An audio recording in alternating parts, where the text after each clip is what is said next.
Assalamualaikum warahmatullahi wabarakatuh. Untuk anak-anak ini ya, pada hari ini kita masuk ke pelajaran sekali lagi. Ya, sebelumnya bagaimana keadaan anak-anak sekalian? Kondisinya bagaimana? Sehat ya? Alhamdulillah, semuanya sehat. Saya berharap kalian tetap sehat, tetap semangat untuk belajar secara daring ya. Jaga kesehatan. Sebelum kita mulai pelajaran, mari kita awali bersama dengan bacaan basmalah bersama-sama. Bismillahirrahmanirrahim. Ini yang materi kemarin ya, atau materi minggu lalu tentang kondisi masyarakat Indonesia sebelum Islam.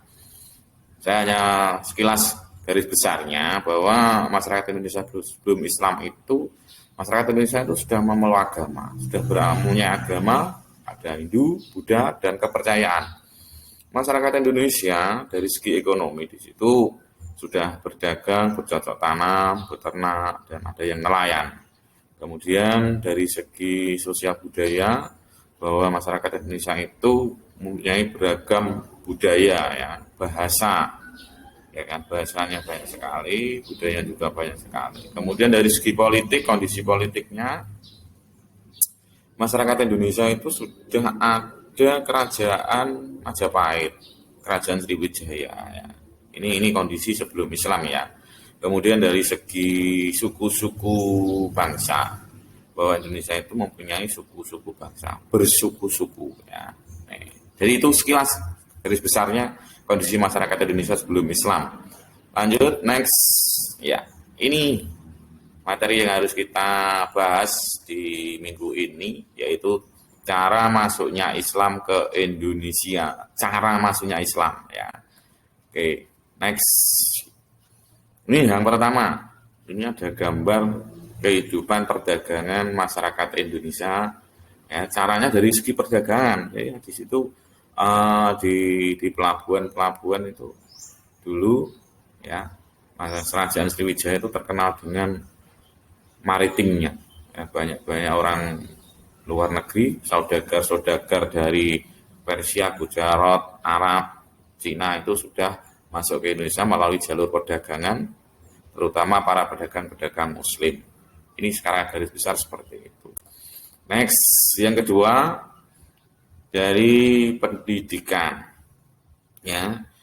Ya, dari pendidikan itu mungkin ada pesantren tertua di Indonesia, namanya Pesantren Ampel Dinta, yang didirikan oleh Raden Rahmat atau yang lebih dikenal dengan Sunan Ampel. Selain di pesantren, pendidikannya itu melalui di musola-musola, ya, dulu langgar, surau bahasa ya, pendidikan di situ. Kemudian yang ketiga ada tasawuf. Tasawuf itu mendekatkan diri kepada Allah. Ya kan? Ini kenapa kok sampai bisa menjadikan cara masuknya Islam ke Indonesia? Ini para tokoh-tokoh Muslim yang menyebarkan Islam ini melalui pengobatan. Jadi mereka atau ulama itu dari pengobatan memasukkan ajaran-ajaran agama Islam. Ya, ini secara garis besarnya seperti tadi. Intinya tasawuf itu adalah mendekatkan diri. Ya kan, akhirnya bisa untuk sarana pengobatan. Lanjut next. Nah, perkawinan.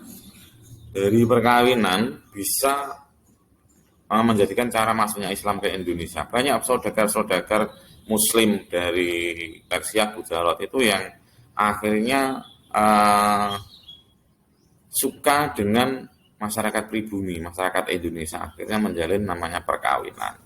Ya, contoh Sunan Ampel atau Raden Rahmat itu menikah dengan Nyai Manila. Ya, akhirnya mempunyai anak Sunan Derajat, Sunan Bonang itu ya, dari perkawinan, dari segi perkawinan. Oke, next. Nah, kesenian. Dari cara kesenian ini melalui seni pahat, seni ukir, ya kan, seni, ya kan, itu bisa menjadikan cara masuknya Islam ke Indonesia. Next, saya hanya sekilas saja. Kan? Nah, dari segi politik, ya, dari politik ini dulu sebelum adanya Islam, ya kan, karena sistemnya ada kerajaan, ya, atau ada kerajaan Sriwijaya, kondisinya kan Sriwijaya Majapahit. mereka sendika dawuh dengan pimpinan. Apa yang dikatakan oleh pimpinan ini bisa dilaksanakan oleh bawahannya. Akhirnya apa? Banyak para penyebar agama Islam, ulama-ulama muslim dari luar itu pendekatannya kepada para pimpinan kerajaan atau para raja ya. Ini untuk diajak masuk Islam, setelah masuk Islam akhirnya kan sedikit dawuh dari masyarakatnya untuk masuk Islam. Itu dari segi politiknya. Nah, ini jalur masuknya Islam ke Indonesia atau jalur rutenya dari utara dan dari selatan. Dari jalur utara, ini dari Arab atau Mekah, Madinah, kemudian Damaskus, Baghdad, Gujarat, ini pantai barat India, kemudian baru Sri Lanka, terus masuk ke Indonesia, itu kalau dari utara. Kemudian dari selatan, Arab, Mekah atau Madinah ini masuk ke Yaman, kemudian masuk ke Gujarat, kemudian masuk ke Sri Lanka, baru ke Indonesia. Itu ya.